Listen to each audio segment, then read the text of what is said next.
Life is unpredictable, but preparing for the unexpected shouldn't be. Take ownership of your life planning with Policy Genius to help your loved ones have a financial safety net in case something happens to you. They offer life insurance policies starting at just $276 a year for $1 million in coverage. Don't wait for life to make other plans. Protect your family today. Head to PolicyGenius.com. That's PolicyGenius.com. Your kids could get free or low-cost health coverage from Medicaid or CHIP. Even if you've applied before, they may be eligible now. Kids up to age 19 are covered for checkups, vaccines, dentist visits, hospital care, and more. And if they already have Medicaid or CHIP, remember to renew every year. Visit insurekidsnow.gov or call 877-KIDS-NOW.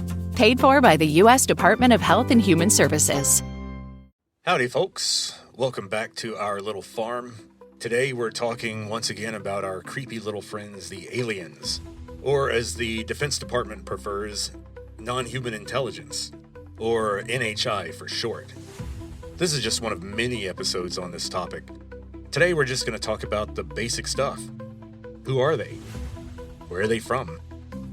I've always said that if something is simple and comforting, it's probably wrong.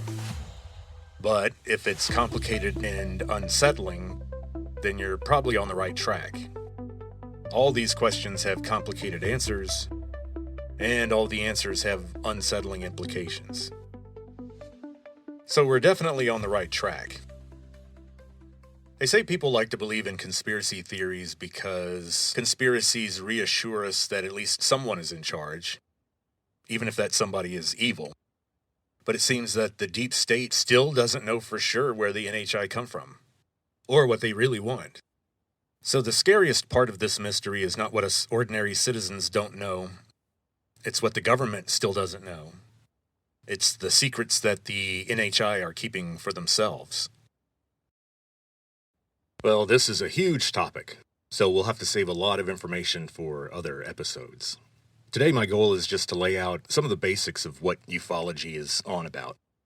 In other words, what do we think is most likely true about NHI? Never mind the X-Files or movies like Independence Day. What's really out there? Today we're going to be listening to quotes from an email that was anonymously sent to a ufologist who's been investigating these issues. And this person claims to have been working with a small committee of experts in various fields. I was trained academically in the field of history, so an anonymous email as a piece of evidence in itself is worthless, basically. It's fascinating precisely because it doesn't contain any bombshell information. Nothing new. It's a tone of analysis, not invention. What I find convincing about these supposed leakers, and this would be the third one, they seem to start coming out in the 2010s. What I find convincing about these leakers is A, how consistent they are in the information, and B, I can sense an academic approach in their writing rather than some sort of search for mystical truth. These are not truth seekers. You get the sense that these are fact seekers. These are people who are interested in finding out the reliable underlying mechanics of things rather than reveling in some sort of mystical origin story for mankind. So, you'll see in these quotes, there's an almost anticlimactic uncertainty. But that makes me trust the statement more. In fact, instead of big revelations, we get some interesting summations and novel hypotheses. That's always useful. That's something that can help us and make us think. Even if this person is full of it, they're at least structuring their thoughts. It's not some sort of paranoid rant, as you'll see. And of course, we're going to do deep dives on these other supposed leaks of spicy information. There's one leak that was from a person who claimed to be a microbiologist who worked for the government in Maryland. They did an AMA or Ask Me Anything session on 4chan one day, and a lot of fascinating information was revealed that strangely all matched up with other information that had leaked out.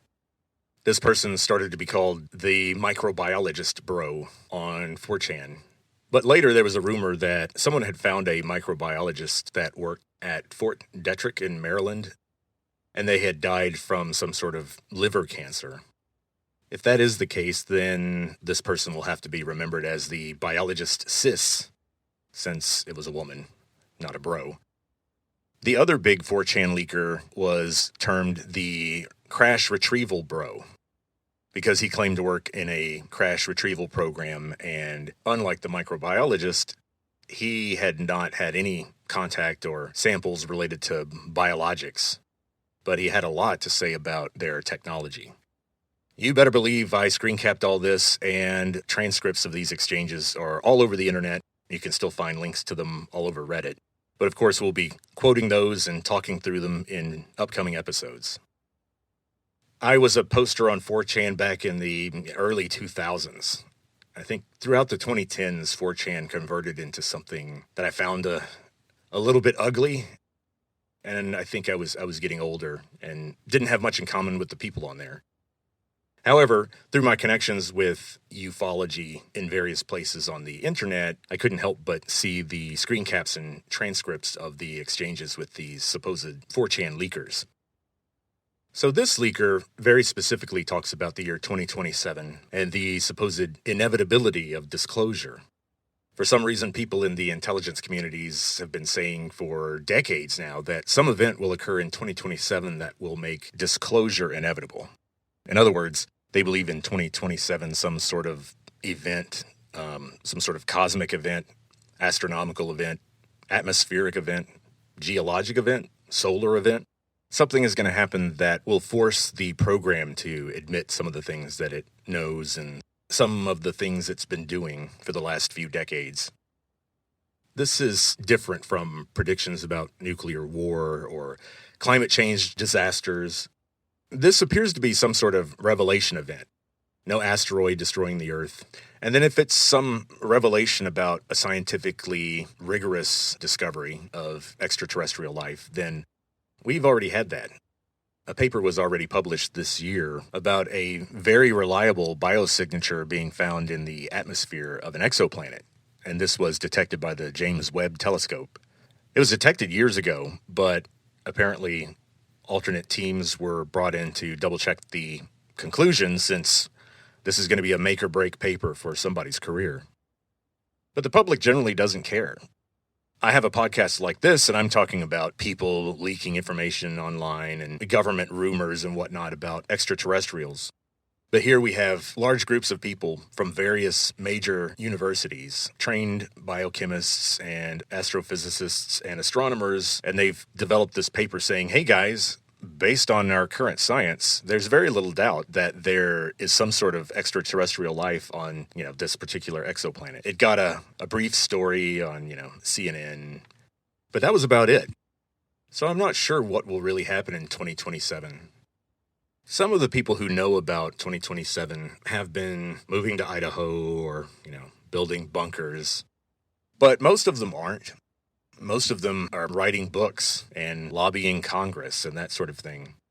These are not the kind of activities that people do when they think they're going to die. I myself think that 2027 could be a cultural watershed event, maybe something historians will write about for a while. Based on what I know, I'm not concerned about an asteroid. However, the people connected to the program do seem to be very concerned about disclosure, and I think this relates to some of the fraud and illegal activities that they've engaged in over the last several decades.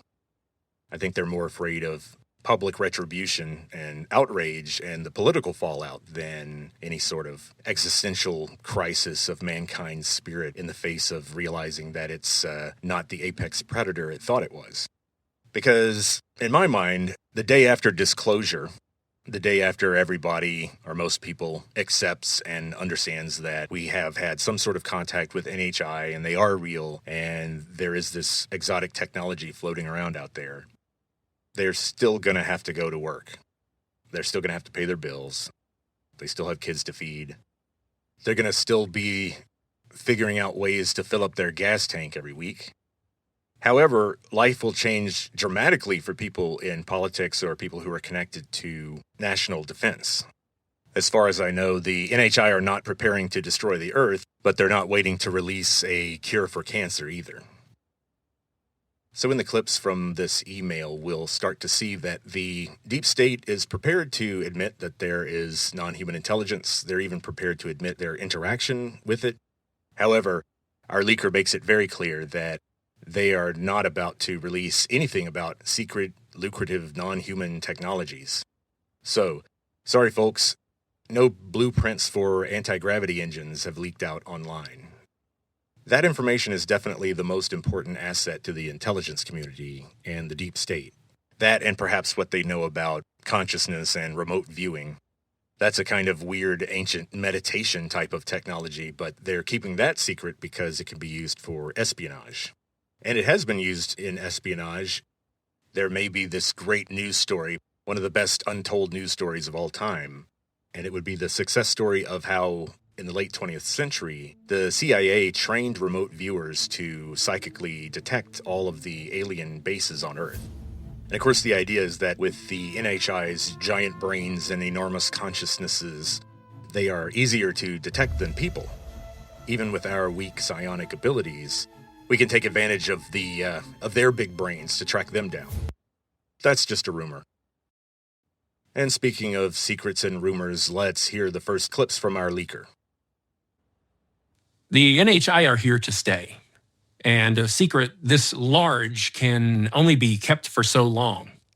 The special interests involved have begrudgingly begun to accept that disclosing the existence of this intelligence is necessary over the long term.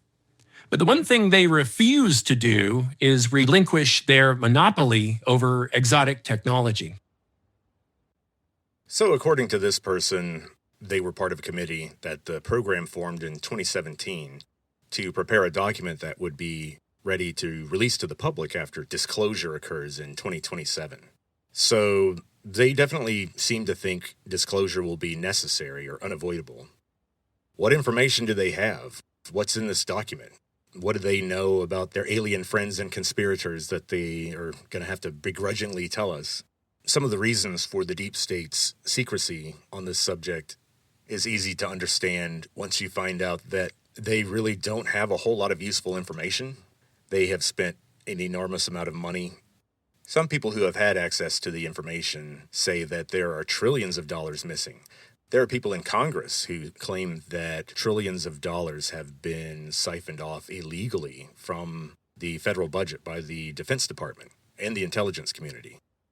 David Grush talked about that in his testimony.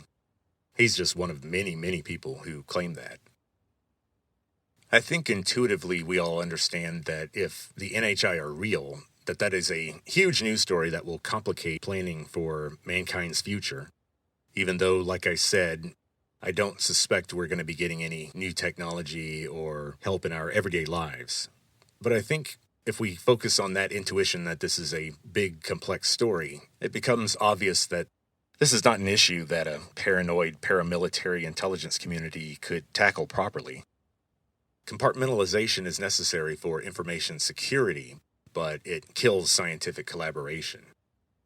So since this kind of subject can't be tackled by a small group of people with primarily training in military affairs and intelligence, which is important, but it doesn't help you try to sort through a telepathic communication about philosophy or about God.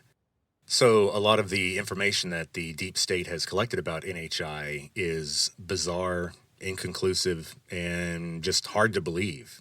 Then there's the problem of having to admit the fraud, deception, trillions of dollars being funneled away and hidden, secret technologies that will have to be exposed. So apparently it's a big mess. And what immediately drew me in and got me interested in reading what this person had to say, whoever they are, is because they started out with all the stuff they don't know, which hucksters usually don't do. We know more about every other aspect of these beings than we do about where they actually come from. We do have some tentative ideas and speculation, but multiple hypotheses are still on the table. Tentative ideas? Speculation? What's the big problem? Didn't they ask them? You just need to ask them, where are you from? What planet are you from, dude? I've been wondering what planet these supposed aliens are from since I was a kid in the 1980s. We've all seen Star Trek. If these are aliens called the Greys or Greys, then that means they're from planet Grazia. And the reptilians are from planet Reptilia. That's how it works, right? It frustrated me when I was a kid when I first found out about the abduction phenomenon in the 80s on shows like Unsolved Mysteries. I was terrified, but I was also excited because, this means that there's a chance that I might get to meet a real alien. Even though they'd be performing some horrible medical exams on me, at least maybe I'd get to ask them, "Where are you from?" So there was this guy, Whitley Strieber, born and raised in San Antonio. Father was an Air Force guy. He thinks that maybe that wasn't a coincidence. He published a book in 1986 called Communion. That was about his supposed abduction experiences with NHI. As soon as I saw that terrifying face of the gray alien on the cover of his book, he had commissioned a watercolor painting based on his memories. The thing on the cover was more of a pinkish tan than a sort of dead-looking gray. It had a strange smirk on its face instead of the usual complete straight-line mouth, zero expression that you normally see. So I got his book immediately because I was going to scour it for clues about where these things were coming from. I already had some ideas. For example, those huge eyes imply that maybe they are sensitive to sunlight and that maybe on their planet there isn't a lot of sunlight. Their eyes need to gather a lot of light to focus on their retinas in order to form images. So I was thinking, they evolved on a dark planet or somewhere underground. They're evolved for that. Then I was thinking, well, with these enormous heads and skinny necks and spindly limbs, I'm thinking they came from a planet with a lot less gravity than Earth. But as I got into Whitley Strieber's books, I found out that he explicitly refused to call them aliens or extraterrestrials. Instead, he calls them visitors.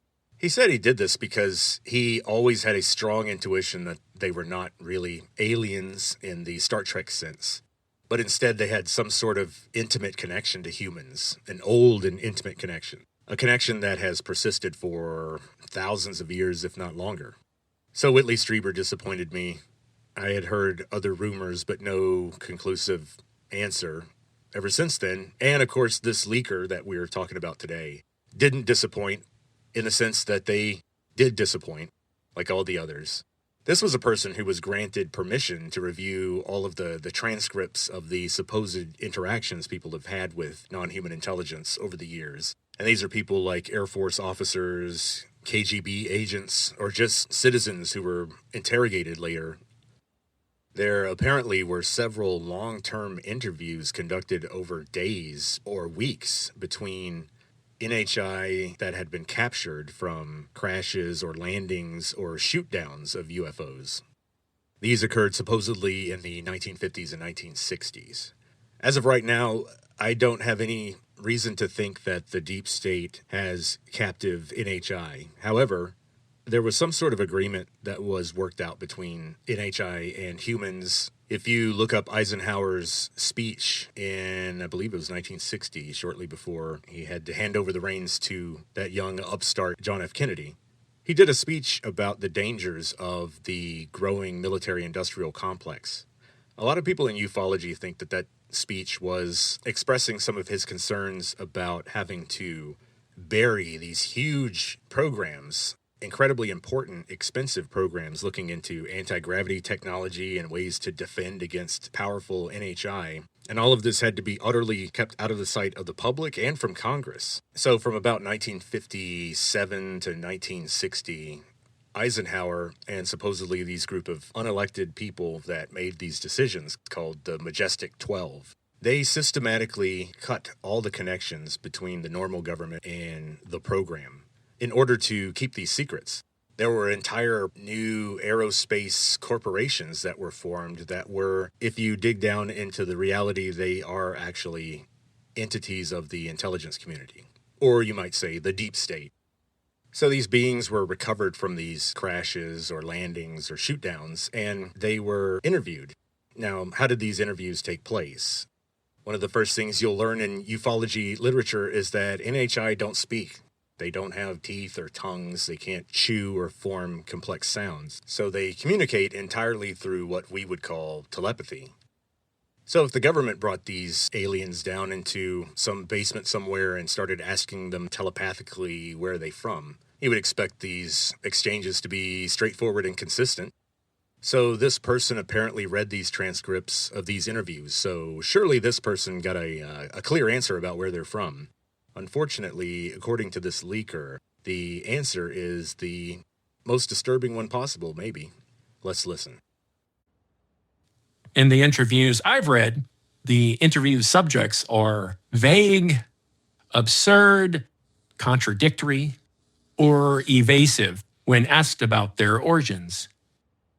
Perhaps this is because we aren't in a position to understand where they come from. Or perhaps there are problems with communication. Maybe they simply don't want us to know.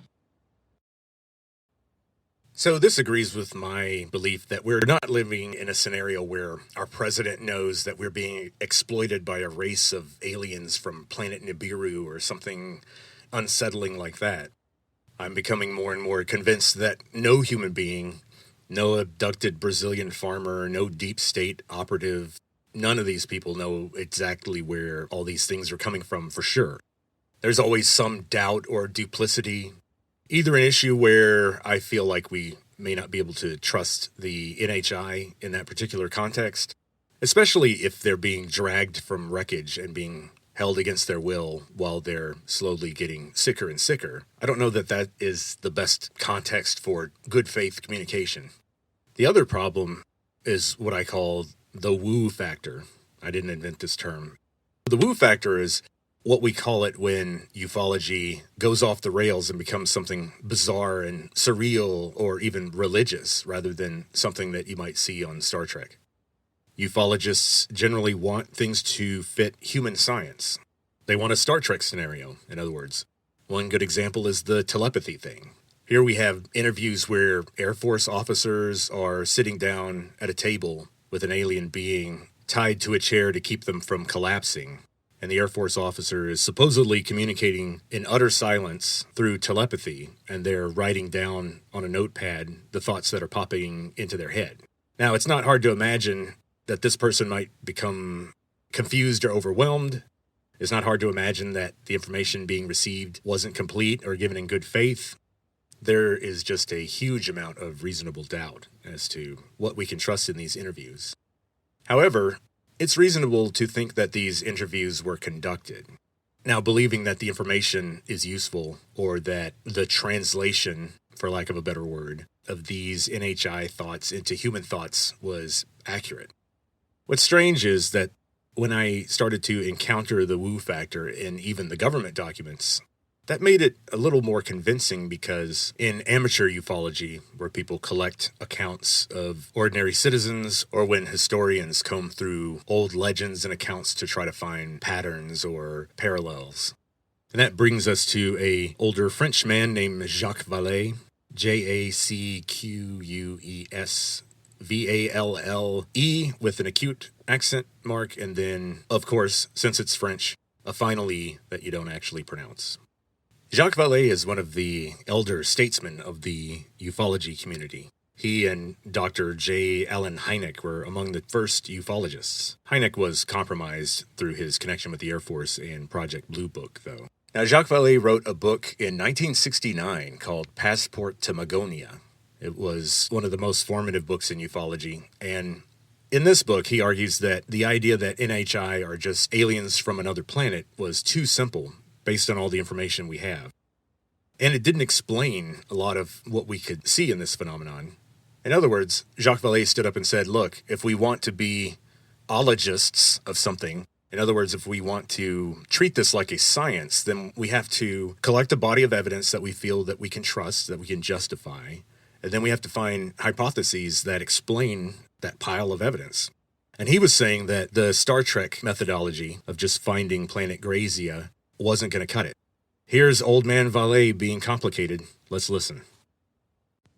It would be nice to hold on to the common belief that the UFOs are craft from a superior space civilization. Because this is a hypothesis science fiction has made widely acceptable. And because we are not altogether unprepared, scientifically and even perhaps militarily, to deal with such visitors.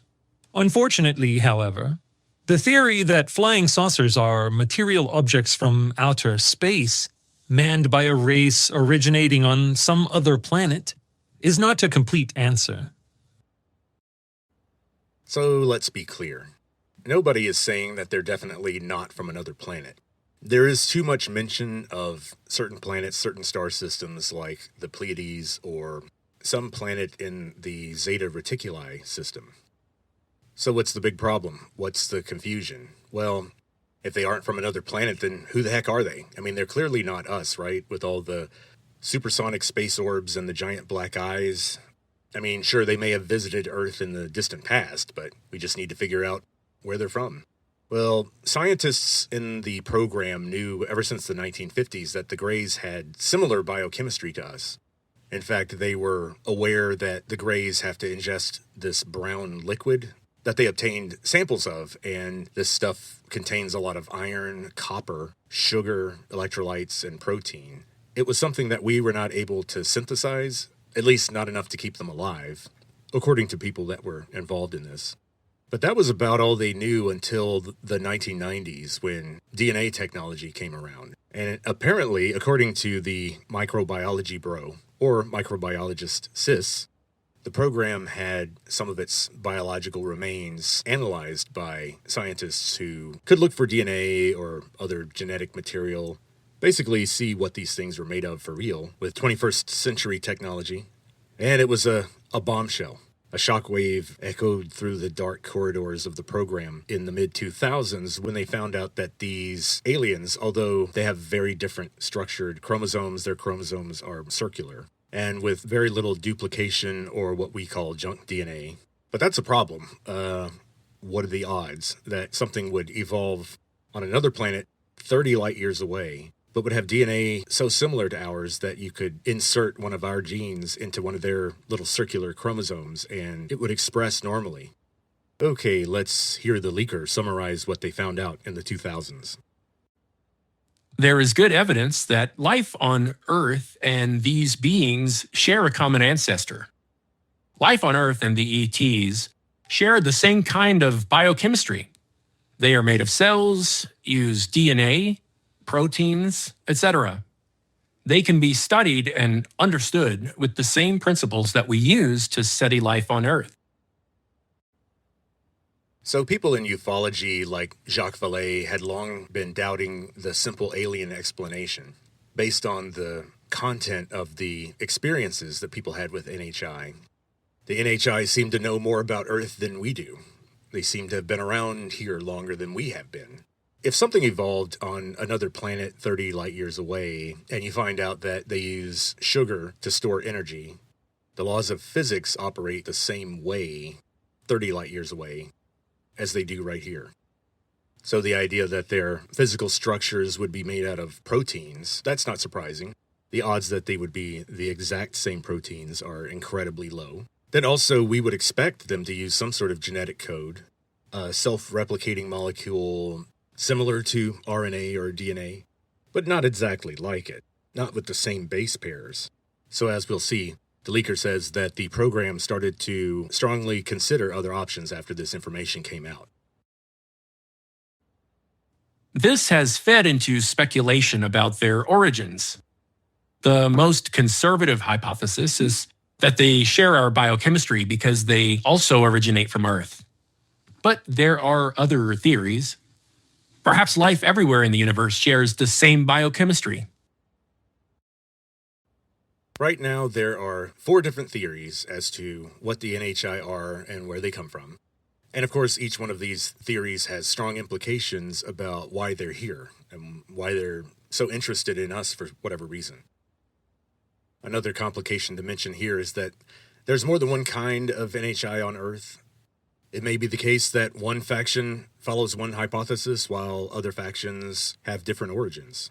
no single hypothesis covers all the information that we have. I think it's best to talk about these in order from least insane to most insane. First off, let's go with the standard one, extraterrestrial. That's our first hypothesis. It's the idea that NHI evolved on another planet and then traveled to Earth. The Star Trek scenario.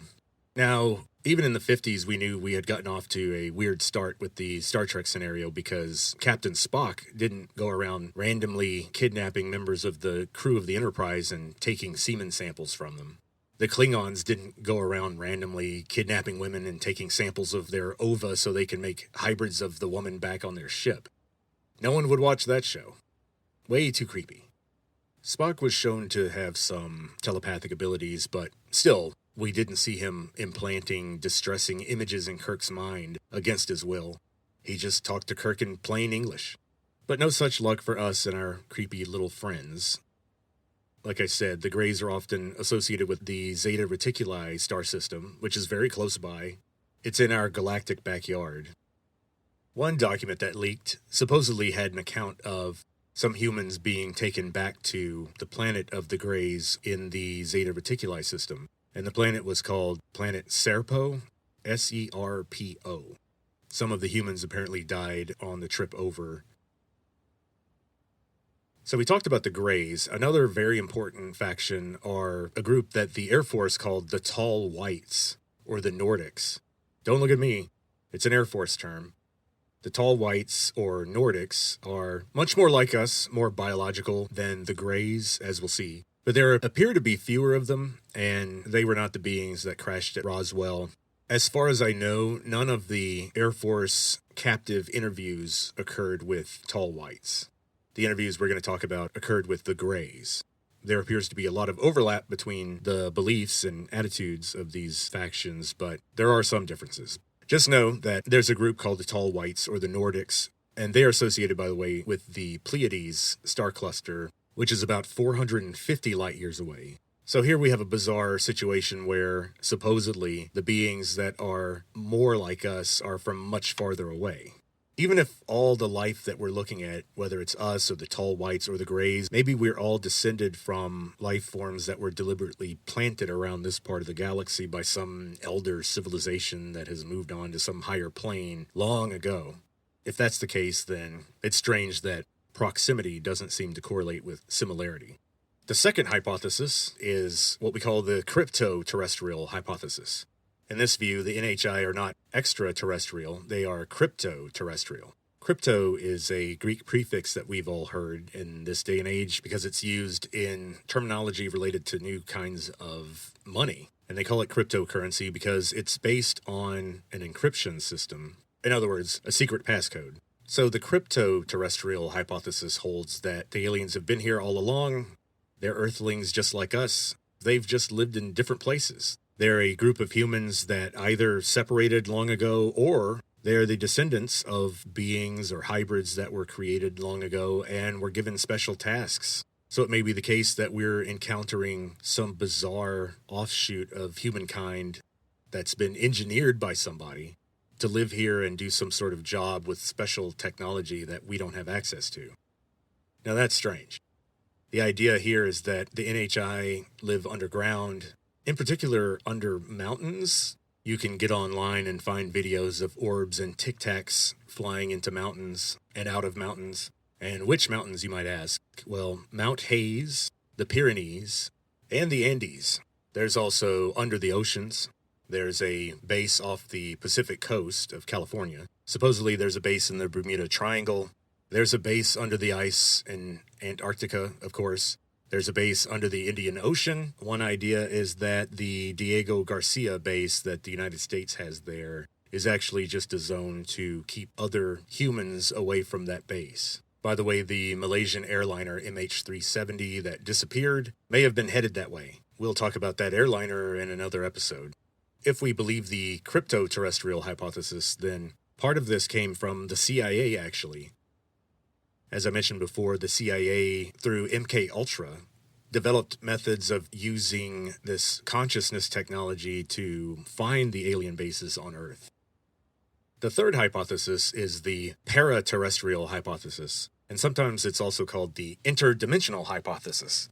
This idea suggests that NHI come from another dimension or another universe. And this idea supposedly explains why the NHI are so extremely concerned with nuclear weapons, in particular ours. Because if the bulk of the ufology lore is true, then gravity has some connection with the strong nuclear force. And when you're manipulating the strong nuclear force, this creates energy discharges that don't just occur in our universe. Gravity can cross between different dimensions, and activity related to the strong nuclear force. And so, when we set off a nuclear bomb in New Mexico to test it, it may be far away from civilization on our Earth. Some of that devastation will affect another Earth. Yeah, I told you we were going from most sane to most insane. And believe it or not, there's one after this. So this is not even the most out there one. This also may explain dark matter and dark energy. Because if there's not just one Earth, there are multiple parallel Earths that are somehow joined through their gravity. And if there are other Earths that we can't see any of the electromagnetism from, in other words, there's nowhere we could point a telescope to see it, but we can detect it through gravity. Now, is any of this true? I have no idea. Like I said, we're pretty high up there on the insanity scale now.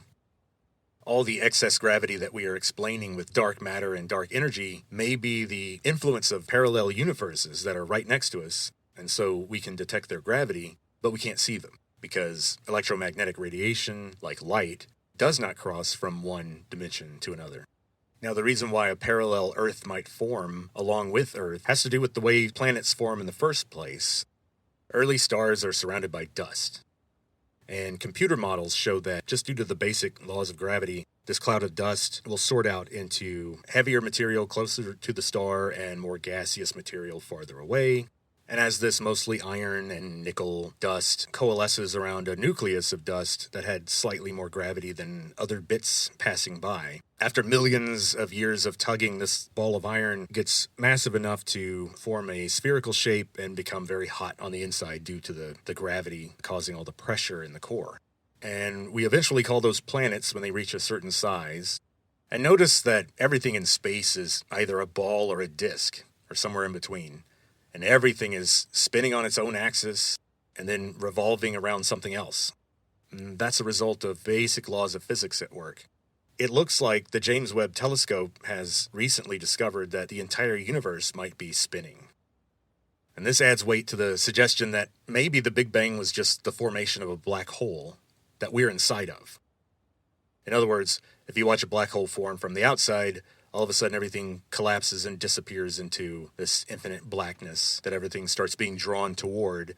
Well, if you're on the inside of the black hole when it forms, well, what do you know? It looks like the exact opposite, and it's what we would call a Big Bang. So there's this idea that our whole universe is inside a black hole to begin with. And it's not nuts. We know that there's a lot of stuff inside black holes. There are black holes that have the equivalent of 1 billion of our suns inside them.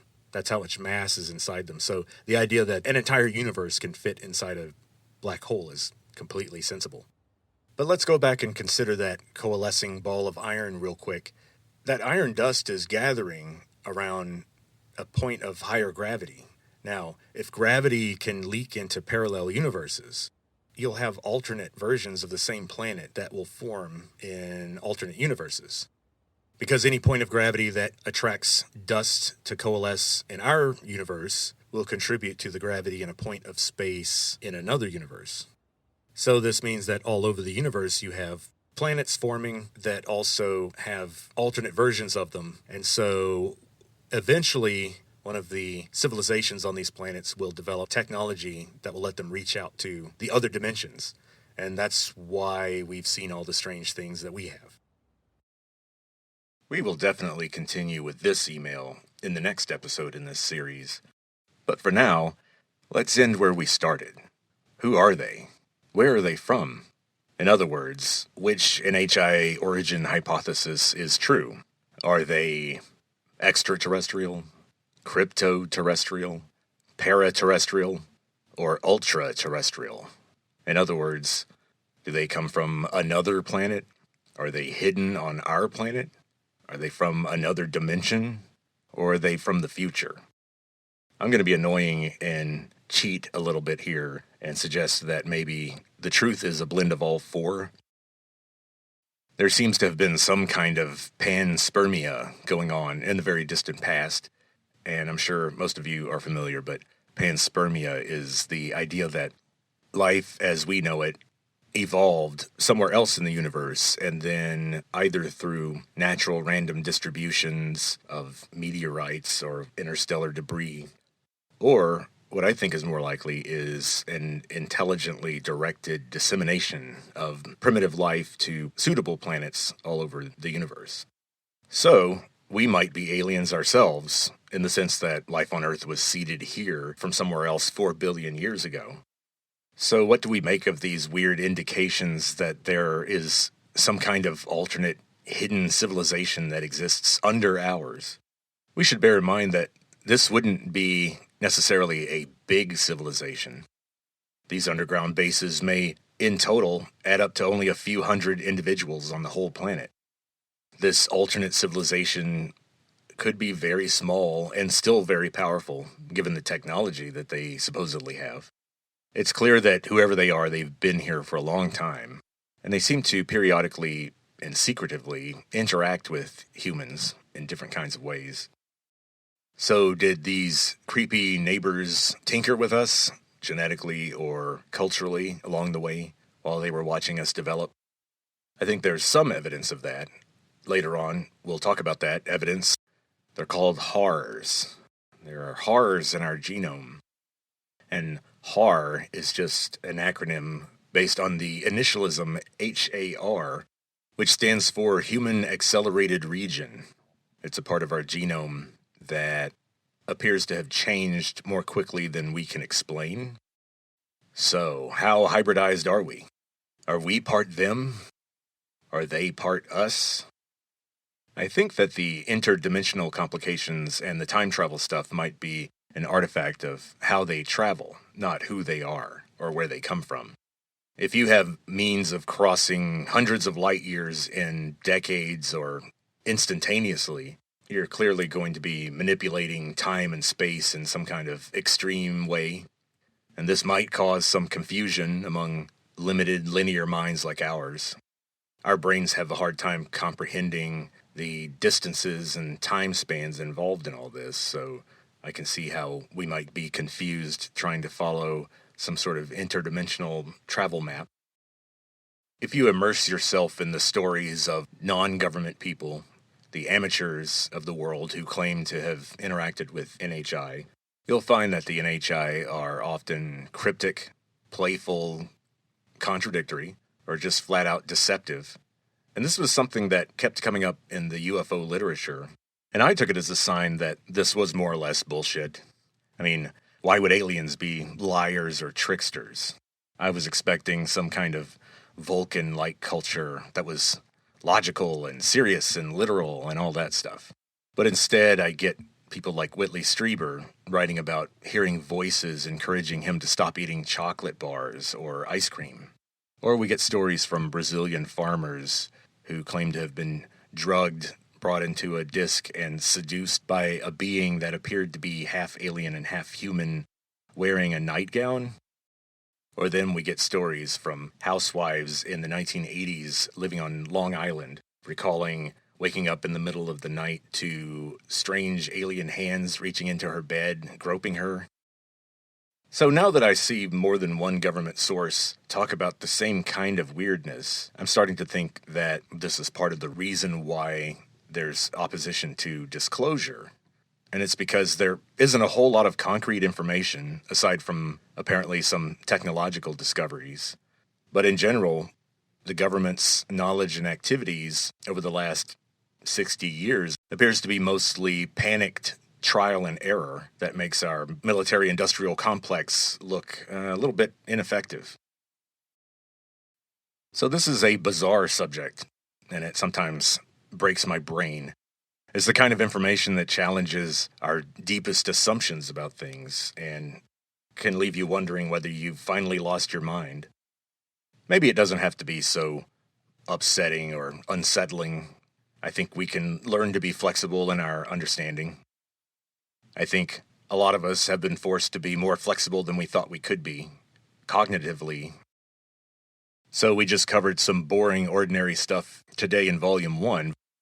Volume 2 is when things start to get a little weird. We'll talk a lot more about MK Ultra, the CIA's secret program to master the art of mind control, a program so dark and secret that the CIA destroyed all the files in 1974. The risk to national security was too great for people to see exactly what had happened. A huge amount of information about MK Ultra still leaked. Of course, the worst parts were most likely long since destroyed, and every witness has been permanently silenced. I'm going to argue that MK Ultra was part of the deep state's attempt to discover defenses against psionic attacks from NHI. In other words, when the deep state found out that NHI can implant thoughts and read minds, they freaked out. Which is exactly what I would do if I were them. I mean, they're in charge of national defense, and now they are encountering beings that they have no real defense against. I don't blame them one bit, but unfortunately, when the intelligence community crashes out, you end up with things like medical torture and whistleblowers having mysterious one-car accidents or developing sudden, rare, aggressive cancers. You also end up with lovely gentlemen like Charles Manson, who participated in some of the experiments and apparently had a CIA handler. We have to talk about MK Ultra because we're going to have to talk about telepathy in Volume 2. And that's because the interviews with the NHI were supposedly conducted using telepathy. And stay tuned because along the way, you'll learn some methods for how to keep aliens alive in your bunker so that you can interrogate them longer with your psionic skills. In Volume 2, we'll also tackle important topics like NHI fashion sense, or lack thereof. I mean, what's with the silver jumpsuits? And why do they always tuck the jumpsuit pants legs into their little black boots? Do they wear socks? What are they thinking in those giant 4-hemisphere brains of theirs?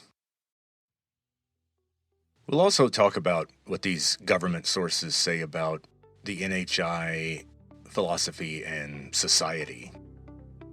Are they individuals like us, or are they more like bees in a hive? And what's up with all the abductions? That's kind of a weird thing to do to your neighbors. Do they believe in God? Why aren't they afraid of death? Are they just programmed not to care about life because they're just drones or probes anyway? Am I overthinking this or what? So, don't bother preparing for Meet the Aliens Volume 2 because nothing can prepare you for it. See you then.